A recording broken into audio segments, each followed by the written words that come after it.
विफाकी काबीना ने पंजाब इलैक्शन लई फंड्स का मामला पार्लीमेंट नूं भेजण दी मंजूरी देती। वज़ीर आज़म शहबाज शरीफ दी ज़ेरे सदारत विफाकी काबीना दा अहम इजलास होया, जिहदे पंजाब इलैक्शनस लई फंड्स के मुतालिक समरी पेश की गई। ज़राए के मुताबिक वजारत खजाना ने गुज़िश्ता रोज़ काबीना इजलास की रोशनी फंड्स के मुतालिक समरी अज काबीना इजलास पेश की, जिसकी काबीना ने मंजूरी देती। समरी दी काबीना तो मंजूरी तो बाद हुण पंजाब विच इलैक्शन कमीशन नूं फंड्स जारी करने के मुतालिक फैसला पार्लीमेंट करेगी।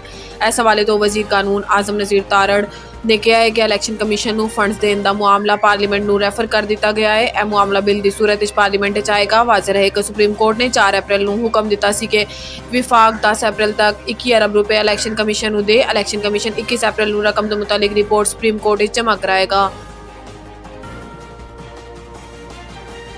दफा 144 के मुतालिक केसिस शाह महमूद की अबूरी जमानत तोसी। इस्लामाबाद की इंसदाद दहशतगर्दी की अदालत दफा 144 की खिलाफ वर्जी ते शाह महमूद कुरैशी के खिलाफ दर्ज 2 मुकदमा की समात हुई, जिदे शाह महमूद अपने वकील अली बुखारी के हमरा अदालत पेश हुए। दौरान समात ADC जज राजा जवाद अब्बास ने तफ्तीशी अफसर तो सवाल किया कि शाह महमूद कुरैशी नूं केसिस तो डिस्चार्ज करना है। तो तफ्तीशी अफसर ने कहा है कि इमा की दफात की हद तक शाह महमूद नूं केस विचों नामजद रखना है। ऐसे जज ने रिमार्क्स दिते कि प्रोसिक्यूशन के पुछ लो कि अल्लाह तो इलावा होर कौन गवाह है। जज ने तफ्तीशी अफसर तो सवाल किया कि साबिक वजीर खारजा नूं कटहरे खड़ा किया होया है, वजह ते दसो। ऐसे शाह महमूद के वकील ने कहा है कि इन्हां दे मुवक्किल शामिल तफ्तीश होना चाहते हैं। बाद अदालत ने शाह महमूद के वकील के दलाइल ते तफ्तीशी अफसर का मौकफ सुनने तो बाद PTI रहनुमा के दोनों केसिस विच अबूरी जमानत 29 अप्रैल तक तौसी कर दी।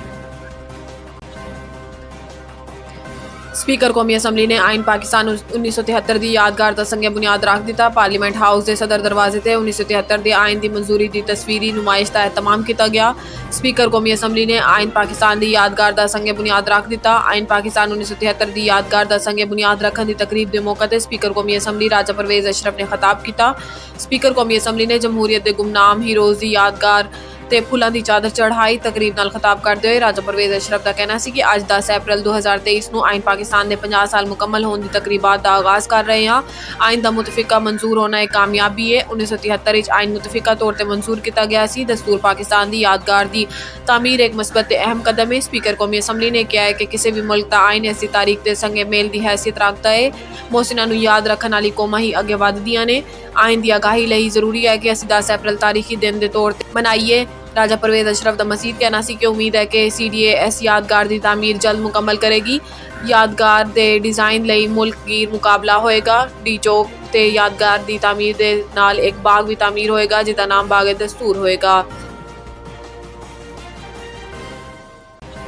उस्मान बुज़दार के कोरोना च मुबतला होने का सुन के जज बरहम। आइंदा समात ते पेश होने का हुक्म। एहतसाब अदालत लाहौर के जज आमदन तो जायद असासन की इंक्वायरी के केस साबिक वज़ीर आला पंजाब सरदार उस्मान बुज़दार के कोरोना च मुबतला होने का सुन के बरहम हो गए। एहतसाब अदालत नंबर 4 के जज सजाद अहमद शेख के केस की समात करते हुए उस्मान बुज़दार की अबूरी जमानत 24 अप्रैल तक तौसी कर दी। दौरान समात फाजिल जज ने इस्तफसार किया कि 8 बजे तक का वक्त है, मुलजिम आए ना ही एदा वकील पेश होया। अदालत तुहाडा इंतजार कर रही है, एक ही तरीका। एसोसिएट वकील ने जवाब दिता कि उस्मान बुज़दार कोरोना मुबतला ने, इन्होंने बुखार है। फाजिल जज ने इजहार बरहमी करते हुए कहा कि अदालत को गूंगा बहरा ना समझन, मैं मेडिकल रिपोर्ट बनाने का हुक्म दे देना हाँ।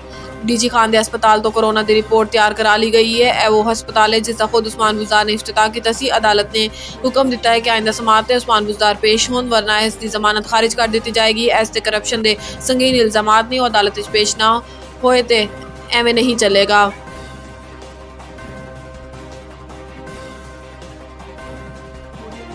दहशतगर्दी एक्ट के तहत मुकदमात इमरान खान को एक मरतबा फिर तलबी नोटिस जारी। इस्लामाबाद पाकिस्तान तहरीक इंसाफ के चेयरमैन इमरान खान को इंसदाद दहशतगर्दी एक्ट की दफा 7 के तहत दर्ज 6 मुकदमात शामिल तफ्तीश होने विफाकी पुलिस ने एक मरतबा फिर तलबी नोटिस जारी कर दिते।